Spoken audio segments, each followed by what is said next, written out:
أريد الطلاق، لا يمكنني البقاء معك وبجانبك حبيبتك. الجملة دي كفيلة إنها تقلب الدنيا. هل عالية فعلا هتطلب الطلاق؟ ومتى هيعترف تشيهان بحبه لها؟ وصداقات، إيه خطتها الحقيقية؟ هل فعلا عايزة عالية تطلب الطلاق من ابنها؟ ولا عندها مخطط أخطر؟ أما شاهين فهو في السجن. ليه؟ انتوا عارفين قد إيه بحب أحلل المسلسلات وأغوص في تفاصيلها، وعشان كده قررت أبدأ تحليل مسلسل المدينة البعيدة. المسلسل مش بس مليان دراما وأحداث غامضة، لكنه كمان مميز بأجواء رائعة، خصوصاً مع التصوير في المدينة الساحرة ماردين اللي بتدي لكل مشهد طابع مختلف. عايزة أعرف رأيكم فيه، بتابعوه ولا لسه؟ ولو بتابعوه، إيه أكتر حاجة شدتكم فيه؟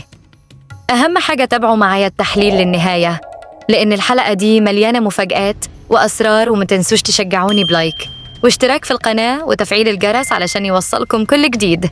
ويلا نبدأ. حب عاليان وغيرة تشيهان. الصراع بدأ. حب عاليان وتشيهان بدأ يظهر، خصوصاً بعد تقرب منيا من تشيهان والصدمة اللي عاشتها عالية. مش قادرة تتحمل الموقف وبتقرر تذهب القصر، لكن تشيهان بيلحقها بسرعة عشان يبرر اللي حصل، وأخيراً بيعترف لها إن مينيه دي كانت حبيبته السابقة. لكن الصدمة الحقيقية إن عالية بتتصرف ببرود غريب، لا غيرانة ولا معترضة، بالعكس بتبان إنها متعاطفة مع مينيه وكأنها مش فارق معاها. وبكل هدوء بتقول لتشيهان الخيانة لم تكن لي بل لها، ثم تخلع السلسال وتعطي لتشيهان بدون أي تعليق. تشيهان بيتجمد في مكانه، مش قادر يستوعب الموقف. صداقات تدخل اللعبة. طبعاً صداقات شايفة كل ده وبتقرر تتكلم مع تشيهان وبتواجهه بالحقيقة. عالية بتتصرف كأنها بتقوم بواجبها كزوجة، وده بيخلي تشيهان يدخل في دوامة، لأنه بدأ يحب عالية فعلاً، لكن مينيه دمرت العلاقة قبل ما تبدأ. أما صداقات فهدفها واضح، هتتكلم مع عالية مباشرة. عالية بتقول لها بكل وضوح ابنك خدعني، تزوجني وهو بحياته امرأة أخرى. لكن المفاجأة، رد صداقات كان صادم. ابني راجل، والراجل من حقه أن يحب ويتحب، والأفضل إنك تطلب الطلاق فوراً. عالية تغير خطتها وتقرر الانتقام. عالية كانت فعلاً ناوية تبعد عن تشيهان وكانت بتفكر في الطلاق، ولكن لما صداقات عرضت عليها الفكرة، هنا عالية قررت إنها مش هتخسر بسهولة، بل بالعكس قررت إنها تتمسك بجيهان، ولكن بطريقتها الخاصة.